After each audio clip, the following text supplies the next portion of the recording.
বহুবার পাকিস্তান থেকে এক ধরনের উন্মত্ত ধার্মিক সন্ত্রাসবাদী আমাদের দেশে হানা দিচ্ছে, এবং হয়তো বা কেন্দ্রীয় সরকার এইটা ভেবে নিয়েছেন যে এই হানা দেওয়ার ফলে তাদের কোনো রকমভাবে রাজনৈতিক লাভ হবে। কিছু হিন্দু ধর্মাবলম্বী মারা গেলে তারা এখানে মুসলিম ধর্মাবলম্বীদের ওপর অত্যাচার করবেন। কোনো সংবাদ মাধ্যম তো বলেই দিচ্ছে যে সেকুলার শব্দটা ভারতবর্ষের সংবিধান থেকে চলে গেলেই ভালো হয়। কিন্তু সেকুলারিজম একটা অসাধারণ জিনিস, যে জিনিসটার মূল্য সভ্য মানুষের ক্ষেত্রে অসীম। একটা মানুষ সেকুলার হতে পারে তখনই যখন সে নিজের ধর্মকে পরিপূর্ণভাবে ভালোবাসে এবং অন্যান্য ধর্মকেও শ্রদ্ধা করে।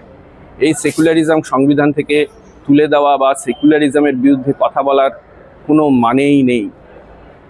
এই যে হানাহানি, আজকে যে জঙ্গিরা 27 জন নিরপরাধ মানুষকে হত্যা করলো, তার পাল্টা হানাহানিও শুরু হয়ে যেতে পারে যদি আমরা সেকুলারিজমকে ভুলে যাই।